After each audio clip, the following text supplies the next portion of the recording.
You are listening to Lovely Talks Heavy.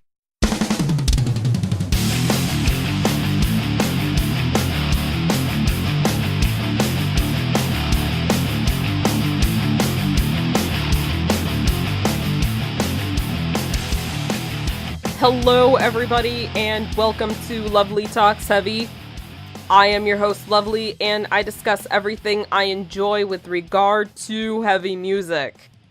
Today is a look at metal news, some of which is fun, some of which is not so much fun, followed by some new music announcements and new album reviews.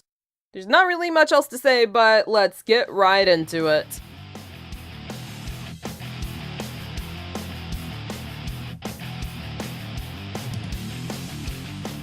Alien Weaponry have hit us with a new video after such hits as Holding My Breath and Kai Tangata, this time for their song Whispers, also off their album too.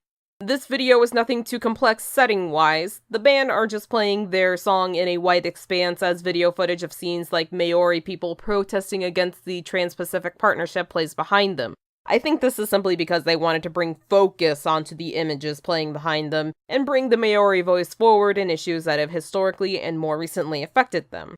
The beginning of the video even shows a part of a radio interview by well-known Radio New Zealand journalist Kim Hill with Don Brash, a former leader of two right-wing political parties and current spokesman for a lobby group set up to advocate removal of so-called, quote, special privileges, unquote, for Maori people.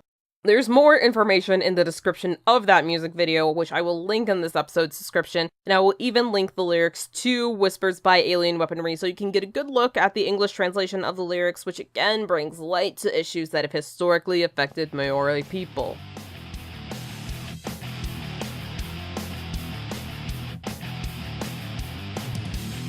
In some irritating, and by this point old news, which I just don't even know why at this point why I'm offering my take, but here I am. Marilyn Manson was a bully to fan at a Download Festival. Yeah, you know what I'm talking about, right? Yeah, you know, you've seen the video. But I'm gonna talk about it here. Anyways, he invited some of his fans to come up on stage, but then made one of them take off his shirt because it had Avenged Sevenfold on it, because, quote, that's not my band. According to a Reddit post from somebody who had attended that show, Manson was fed up with the crowd booing him for like 30 minutes, and almost everyone in that audience were there because Avenged Sevenfold were next. And so once he invited that Avenged Sevenfold fan up on stage, he wanted to, assert his dominance? Fuck off, Manson. People already get shit enough from other fans at shows because they're not wearing the band shirt, but like, a performer? Are you serious?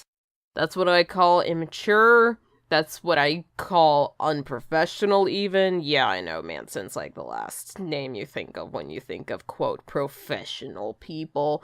But still, I think it's safe to say that a lot of people who like Avenged Sevenfold also like Marilyn Manson in some capacity. So you can probably calm down there maybe a little bit there, buddy.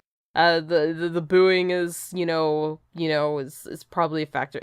I don't fucking care. Just chill the fuck out, Manson. You make $1 million a second from sales of the beautiful people. Just fuck off.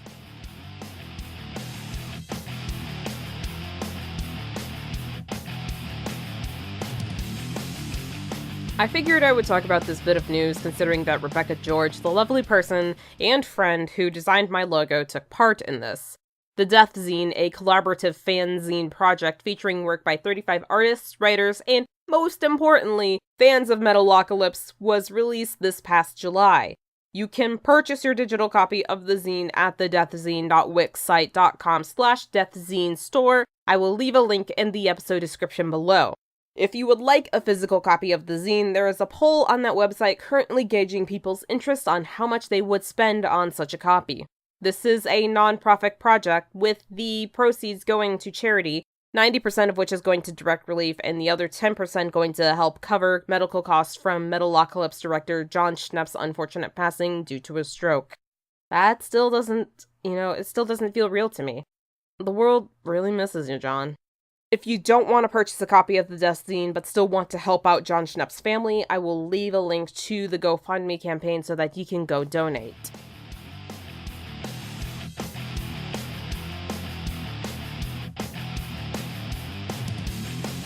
onward over to some new music announcements. Finland's own goth and roll vampires, the 69 Eyes, are recording a new album, which they plan to release in early 2019. Vocalist Yurki69 has noted that the summer of 2018 has been kind of quiet for the band as they focus on writing new material for this upcoming album. Sisters of Suffocation have joined Napalm Records and are currently at work writing material for a 2019 release, also while dominating summer festivals such as Metal Days. I'm so fucking excited for this one. Opeth are also shooting for a 2019 release for their 13th studio album and follow-up to 2016's Sorceress. The band have written and demoed plenty of material, but want to aim to have 15 songs altogether put together. So look out for that, Opeth fans. High on Fire are set to release their upcoming album Electric Messiah this October. Frontman Matt Pike notes that this will be the band's best record yet, and that he's really proud of this one. Iron Maiden Steve Harris is, quote, pretty damn sure, unquote, that the band are gonna make another album in the future. Of course, between the current Legacy of the Beast tour, dealing with lawsuits regarding song credits, and whatever other ventures that the band are surely to get into, it may be a bit difficult to find time for that, but hey, only time will tell. Let's move on over to some new album reviews.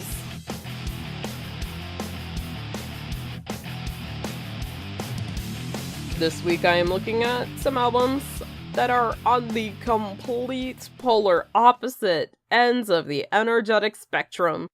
Hard rock and doom metal. Let's start with hard rock. Germany's own Kiss and Dynamite unleashed their latest release, Ecstasy, via Metal Blade Records the 6th of July 2018. For some reason, when listening to this, I was focused on mapping the energy and speed throughout this album. Just nothing else, just that. It's pretty straightforward. It's high energy, really anthemic, save for like 2 songs that are acoustic and calmer. But yeah. I will say though that this is a really good album. Not god tier, definitely great tier though. In the first half, I was ready to say that this is a decent album, but nothing to get too excited about, something to have fun with, but not to, like, take home to your parents. But by the end, I was sufficiently wowed. This is an album just packed with straightforward, high-energy and/or high-speed rock anthems from the title track Ecstasy to the bonus tracks, one of which I really dig called Wild Wind. There's a guitar part in there that is really emulating Sweet Child of Mine by Guns N' Roses. When you hear it, you'll be like, yep. I know exactly what you mean. I think Kiss and Dynamite are worth a try if you haven't already given them one yet. Listening to this album definitely has convinced me to try out the rest of their catalog. Halestorm's newest creation, Vicious, came out the 25th of July 2018, giving all of the gays exactly what they want. Miss Lizzie Hale got pretty horny on this one, and as a result, so has I. I mean, it's because I'm a big gay for Lizzie Hale, but that's like no surprise or, secret or whatever. But let's not worry about that at the moment. I think this is another really good, really fun, really horny, straightforward, hard rock record. From the introductory single Uncomfortable, which I can feel is just dripping in inspiration in sound and vocal delivery of Joan Jett, to the closing track Silence, this album is full of moments that will get stuck in your head. You can tell me the name of any track in this album, and it will just trigger that iTunes preview button inside my brain, and I will be vividly playing a part of that song inside of my head. I also have to say that this album really evoked 2 main emotions while listening to it. One being nostalgia, as I feel like if I had heard this record in my youth with my budding musical tastes, it would blow my mind drastically.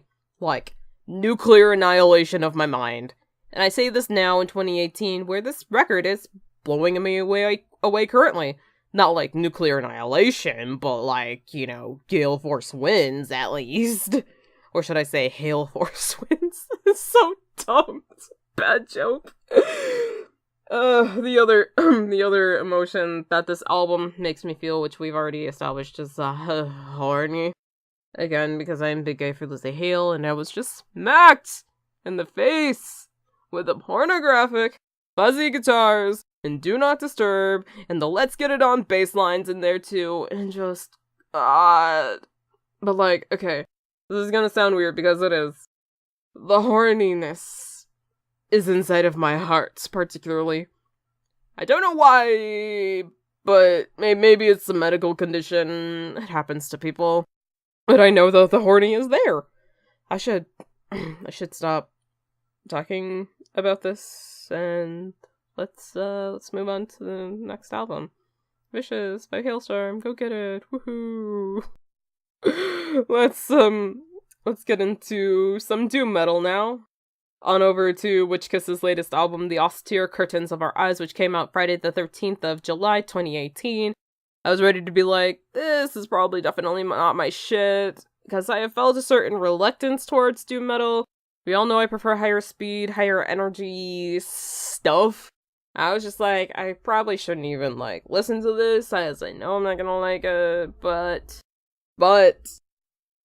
I forced myself to just calm down, ease up, take in the slow, cyclic, drawn-out riffs and bass lines and get into it.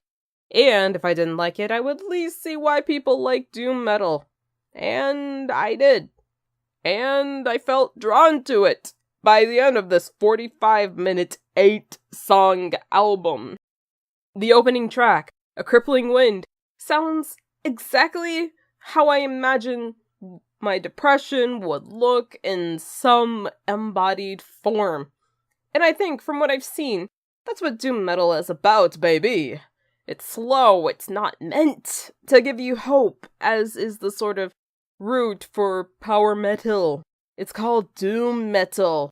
It is rooted in Black Sabbath going against the popular hippie culture for their time, all about peace and love and hope for a better world. Meanwhile, Sabbath's like, yeah, we're fucked, man. Anyway, back to Witchkiss. I can definitely say that Death Knell is my favorite song off this album. It is so calming. This, along with the rest of the album, it's something to just unwind and unload the stresses of your workday when you come home, which I literally did with this album and the next one that I'm going to talk about here in a sec. I was, tired as hell. I wanted to put off listening to these albums because I was so tired. And I was like, no, Lovely, do your damn homework. So I did my damn homework. And I could just feel what is so appealing about doom metal. It feels more just about being inside of a moment, not trying to force anything. And, I am willing to try more of the genre out with open arms. Thank you, Witchkiss, and thank you to your album, The Austere Curtains of Our Eyes. And finally, since I'm late to the party on this one, but still want to talk about it anyways, Candlemass's House of Doom EP, which came out 25th of May, 2018. This too opened me up to the appeal of Doom. I was, as they say in Sweden, intrigued by this upcoming, now released release when the lyric video for the title track House of Doom came upon my YouTube feed. I watched/listened and was like, yo, dude, I need to hear the rest of this EP. Which, House of Doom, the song, it's catchy, riffy, it's got that verse structure in there, so it's palatable to most people, and it's a very good idea to put out her leading single off of a musical entity composed of 4 songs. What I like about House of Doom, the song, is that I can definitely sing this be a staple of Halloween playlists for parties and shit this year. That was one of my first thoughts when I first heard the song. And yeah, spoiler alert, it's on mine already. Look out in October for the Halloween playlist. It's called House of Doom. Because perhaps, obviously, Candlemass are pioneers of doom metal, so it's kind of their house. But listening to this, it feels stupidly Halloweeny, like a haunted house. So, you know what? I don't care. I love it. Flowers of Deception helped crack open the shell or the mirror or whatever else can be cracked or, something. It helped me see what was so sonically appealing about doom metal. You also have Fortune Teller, which is acoustic all the way through, and then the closing track, Dolls on Wall, which is entirely instrumental. I'm digging this. I dig this. Thank you. House of Doom by Candlemass.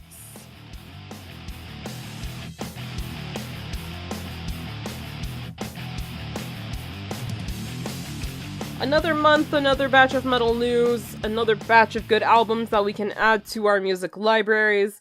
What is the most interesting piece of metal news in the hard rock heavy metal scene to you? What new release are you digging the most? Start a conversation with me on social media, on Twitter, Tumblr, YouTube, Instagram, and Mixcloud. I am LovelyMetalhead. You can now also send feedback into the show via email.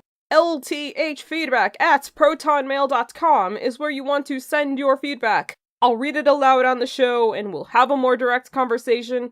Bring a friend or two along, get them in on this party. Friendly reminder that I also have a Ko-fi page. If you like what I do on this humble podcast, send a few dollars my way at ko-fi.com/LovelyMetalhead. If you're unable to donate, that's perfectly fine. I understand completely. Just spread the word, share the show. That in itself is very much appreciated. Stay tuned next week for what will be the 1-year anniversary episode of this show. Hard rock fucking hallelujah.